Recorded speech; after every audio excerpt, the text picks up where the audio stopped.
আঁতৰাই উজ্বলিছে জোনাক। আকাশখন চুই চোৱাৰ হেঁপাহেৰে সাত সাগৰ ১৩ নৈৰ সিপাৰে উৰা মাৰিব কলিয়াবৰ গুৰুকুল বিদ্যালয়ৰ ৮ম শ্ৰেণীৰ এজন ছাত্ৰ।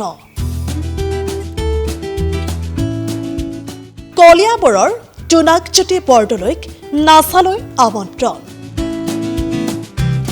এক দীঘলীয়া পৰিক্ৰমা, দীঘলীয়া প্ৰতিযোগিতাত বিশ্বৰ লাখ লাখ প্ৰতিযোগীক নেওচি অতি উন্নত প্ৰদৰ্শনেৰে আন্তঃৰাষ্ট্ৰীয় স্তৰত উজ্বলি উঠিছে কলিয়াবৰৰ গুৰুকুল বিদ্যালয়ৰ ৮ম শ্ৰেণীৰ ছাত্ৰ জোনাকজ্যোতি বৰদলৈ।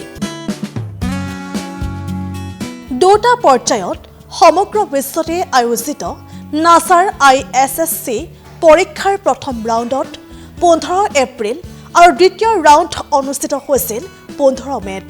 দুয়োটা পৰীক্ষাতে অতি উন্নত প্ৰদৰ্শনেৰে নাছালৈ আমন্ত্ৰণ লাভ কৰাৰ পাছতেই মেধাৱী ছাত্ৰ জোনাকজ্যোতি বৰদলৈয়ে প্ৰকাশ কৰে প্ৰতিক্ৰিয়া। নাছাৰ ISSC এক্সাম যিটো নাছাত যাবলৈ পাইছোঁ, মোৰ স্কুলে মোক বহুত হেল্প কৰিছে এইটো কৰিবলৈ। মই এইটো এক্সাম প্ৰথম এক্সামটো 15 এপ্ৰিলত দিছিলোঁ আৰু এইটো ৰিজাল্ট মই 5 মে'ত পালোঁ। তাৰপিছত যেতিয়া মই স্কুলত গ'লোঁ, তাৰপিছত স্কুলে মোক হেল্প কৰিবলৈ আৰু মই 15 মে'ত এইটো এক্সাম দিলোঁ, ফাইনেল এক্সামটো, যেতিয়া মই চিলেক্ট হৈছোঁ নাছা যাবলৈ। বহুত ভাল লাগিছে, কিন্তু এনেকৈ বুজাব পৰাটো লগা নাই, কাৰণ মানে মনটো এনেকুৱা লাগিছে বুজাব পৰা নাই।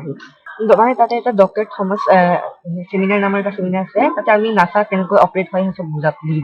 কেতিয়ালৈ যাবা? ডিচেম্বৰত। কেইদিন থাকিব? এইটো 3 day ট্ৰিপ হয়। তোমাৰ লগৰখিনিক আহি কি হৈছে তাতে সেয়া চব বুজাম সিহঁতক। ইপিনে কলিয়াবৰ গুৰুকুল বিদ্যালয়ৰ ছাত্ৰ জোনাকৰ সাফল্যত উৎফুল্লিত হৈ পৰিছে বিদ্যালয় কৰ্তৃপক্ষ। জোনাকক লৈ গৌৰৱান্বিত বিদ্যালয়খনৰ শিক্ষক শিক্ষয়িত্ৰী তথা ছাত্ৰ ছাত্ৰী।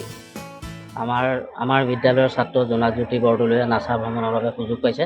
এক দীঘলীয়া প্ৰতিযোগিতাৰ অন্তত ফাইনেলি কালি তেওঁৰ নামটো চিলেকশ্যন হ'ল আৰু আমি কলিয়াবৰ গুৰুকুলৰ প্ৰতিজন শিক্ষক শিক্ষয়িত্ৰী ছাত্ৰ ছাত্ৰীয়ে তেওঁক লৈ বৰ গৌৰৱবোধ অনুভৱ কৰিছোঁ। আৰু এই গোটেই সমগ্ৰ প্ৰক্ৰিয়াটো আমাৰ শিক্ষক যতীন বৰা ছাৰৰ নেতৃত্বত আমাৰ প্ৰায় ৫-৬ জনীয়া এটি শিক্ষক শিক্ষয়িত্ৰীৰ টীমে তেওঁক সহযোগিতা আগবঢ়াইছিল যতীন বৰা ছাৰক, আৰু সকলোৰে প্ৰচেষ্টাত জোনাকৰ এই সফলতা আহিছে।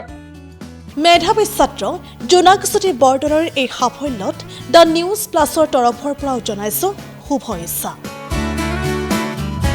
কলিয়াবৰৰ পৰা সত্যজিৎ গগৈৰ সহযোগত news desk report, the news plus.